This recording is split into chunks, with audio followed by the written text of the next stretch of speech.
इस साल खुद को बदलो, क्योंकि साल तो हर साल बदलता है। Hashtag change your life series के पार्ट 3 में आपका स्वागत है। इस सीरीज की 2 वीडियोस मैंने पिछले साल 2023 में बनाई थी। अब 2024 में पार्ट 3 बना रहा हूँ। एक साल कैसे निकल गया पता ही नहीं चला। तो समय बहुत फास्ट निकल रहा है। अगर समय के साथ नहीं चलोगे पीछे छूट जाओगे। कब और कैसे 2024 आ गया पता ही नहीं चला।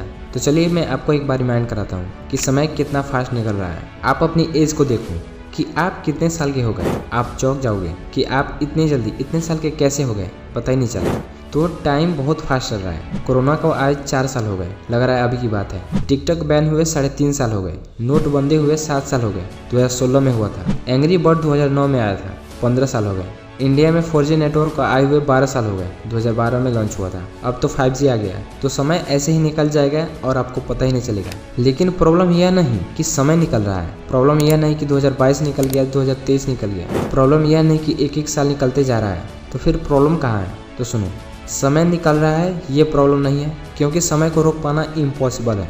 आप कुछ भी कर लो, आप समय को रोक नहीं सकते। आप दुनिया का सारा पैसा, सारी पावर लगा दो, लेकिन समय को रोका नहीं जा सकता। और प्रॉब्लम क्या है? तो प्रॉब्लम यह है कि साल तो बदल रहा है, लेकिन हम नहीं बदल रहे। समय तो आगे बढ़ रहा है, लेकिन हम जहाँ थे वहीं हैं। कुछ चेंज नहीं हो रहा है हमारी लाइफ में। हर साल 31 दिसंबर को हम स्टेटस तो लगाते हैं कि अगले साल नई लाइफ की शुरुआत करेंगे, कुछ करेंगे, कुछ बेहतर करेंगे। अगर हमने कुछ करने का सोचा है तो उस पर काम करेंगे। लेकिन जैसे ही नए साल के 5 दिन बीतते हैं हम सब कुछ भूल जाते हैं। तो ये है प्रॉब्लम।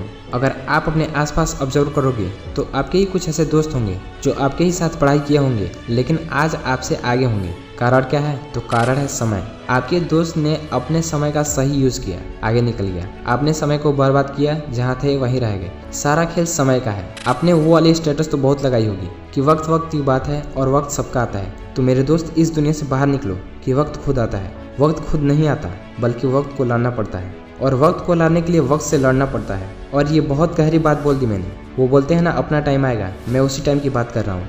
तो उस टाइम को लाने के लिए आपको समय पर मेहनत करनी होगी, समय पर एक्शन लेने होंगे। क्योंकि एक बार समय निकल गया तो सिर्फ पछताना पड़ेगा। जैसे होता है, सूखे आम के पेड़ में पानी डालने से कोई फायदा नहीं होता।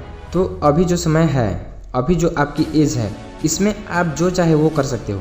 नहीं तो फिर कुछ समय बाद आप 25 के हो जाओगे, 30 के हो जाओगे और आपको पता भी नहीं चलेगा। क्योंकि समय बहुत फास्ट जा रहा है। अभी आपकी एज है रिस्क लेने की, क्योंकि अभी आपके पास एनर्जी है, टाइम है। अभी आप जो चाहो वो कर सकते हो। लेकिन कल जब आपके ऊपर जिम्मेदारियां होंगी, फिर आप रिस्क नहीं ले पाओगे। स्वामी विवेकानंद ने कहा है कि जवानी जिंदगी का सबसे बेस्ट और इम्पोर्टेंट समय है। इस समय में आप जो काम करते हो वही डिसाइड करता है कि आपके आने वाले साल कैसे होंगे। तो यह समय आपका काम करने का समय है, खुद पर, अपने सपनों पर, अपने फ्यूचर पर। आज काम नहीं करोगे, कल रोना पड़ेगा।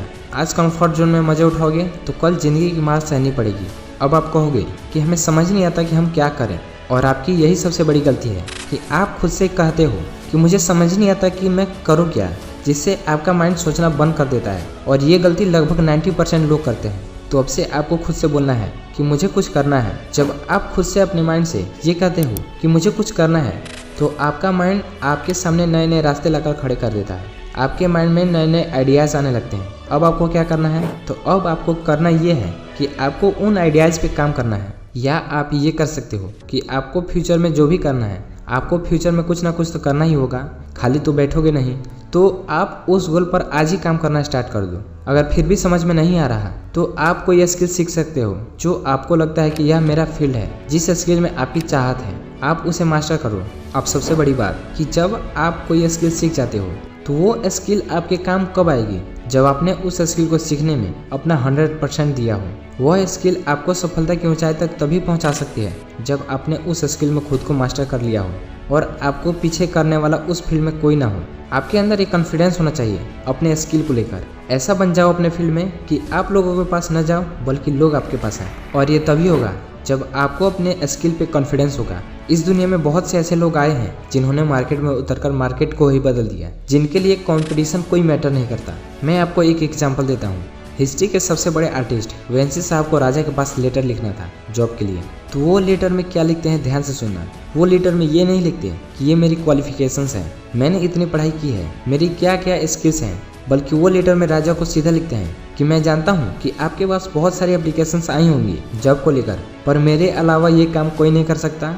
जैसे कि मैं ऐसे हथियार बना सकता हूँ जिसका मुकाबला कोई नहीं कर सकता। अगर किसी किले पर कब्जा करना हो तो मैं ऐसे बम बना सकता हूँ जो बम से ना उड़ने वाले किले को भी उड़ा सकता है। ऐसे ब्रिज बना सकता हूँ जिसे एक जगह से दूसरी जगह लाया जा सकता है। सीक्रेट टनल बना सकता हूँ। ऐसे रथ बना सकता हूँ जिसके अंदर तोप हिट हो। और वो आगे लिखते हैं जिससे उनके कॉन्फिडेंस का पता चलता है। वो लिखते हैं कि अगर आपको विश्वास नहीं हो रहा हो तो आप जहाँ कहो मैं सैंपल देने के लिए तैयार हूँ। तो ये होता है कॉन्फिडेंस, और ये कॉन्फिडेंस आपके अंदर भी होना चाहिए। आपको ऐसा लगता है ना कि आपको बहुत चीज़ें आती हैं, आपको ऐसा लगता है कि आप फ्यूचर में कुछ ऐसा करोगे जिससे आप अपनी लाइफ में बहुत आगे निकल जाओगे। तो आज मैं आपका ये वहम तोड़ने वाला हूँ। अभी आप खुद को एनालाइज करो। आप एक कागज़ पेन लो और उस पर लिखो कि आप क्या क्या कर सकते हो। आपके पास कौन कौन सी स्किल्स हैं, आपको क्या आता है। अगर आप अभी पैसे नहीं कमाते, कहीं जॉब नहीं करते, तो लिखो कि अभी आपको पैसे कमाने हो तो आप क्या क्या करोगे। क्या आपके पास कोई स्किल है? और मैं गारंटी के साथ कह सकता हूँ कि 90% लोगों की कागज़ खाली होगी, और उसमें से आप भी हो सकते हो। अब आप खुद से सच बोलो कि अब आप कैसे अपनी लाइफ में बहुत आगे निकलोगे। अब कुछ लोग कहेंगे कि अभी तो हम पढ़ाई कर रहे हैं, तो यहाँ पर भी आपको अपने आप से एक बार सच बोलना है कि क्या आप सच में पढ़ाई कर रहे हो दिल लगाकर। क्योंकि 90% लोग ऐसे होते हैं जो पढ़ाई के नाम पर दिखावा करते हैं। उनसे 2 क्वेश्चंस पूछे जाएं, हवा टाइट हो जाती है। मैं ये नहीं कह रहा कि सारे स्टूडेंट ऐसे होते हैं, मैं उनकी बात कर रहा हूँ जो केवल नाम की पढ़ाई करते हैं। तो मैं उनको इस वीडियो में सजेशन देना चाहता हूँ कि आप हर फील्ड में अपना हाथ मत डालो कि मैं ये भी कर लूँगा, मैं वो भी कर लूँगा। लेकिन आप अपने फील्ड में, आपका जो भी फील्ड है, उस फील्ड में बाप बन जाओ। मतलब कि उस फील्ड में आपसे आगे कोई ना हो। अगर उस फील्ड में आपका किसी से कंपटीशन हो तो सामने वाले को जैसे ही पता चले कि आपसे कंपटीशन है, हार मान ले। और जब आप इस कॉन्फिडेंस के साथ मार्केट में उतरोगे तो चारों तरफ आप ही छा जाओगे। तो खुद को मास्टर करो किसी स्किल में। तो 2024 को ऐसे ही नहीं गंवाना है जैसे 2023 को गंवाया था। तो आज के कमेंट बॉक्स में कमिटमेंट लिख के जाओ कि 2024 में आप किस गोल पे काम करने वाले हो, किस स्किल को मास्टर करने वाले हो। तो wish you all the best. मिलते हैं अगले वीडियो में, तब तक के लिए जय हिंद, जय भारत।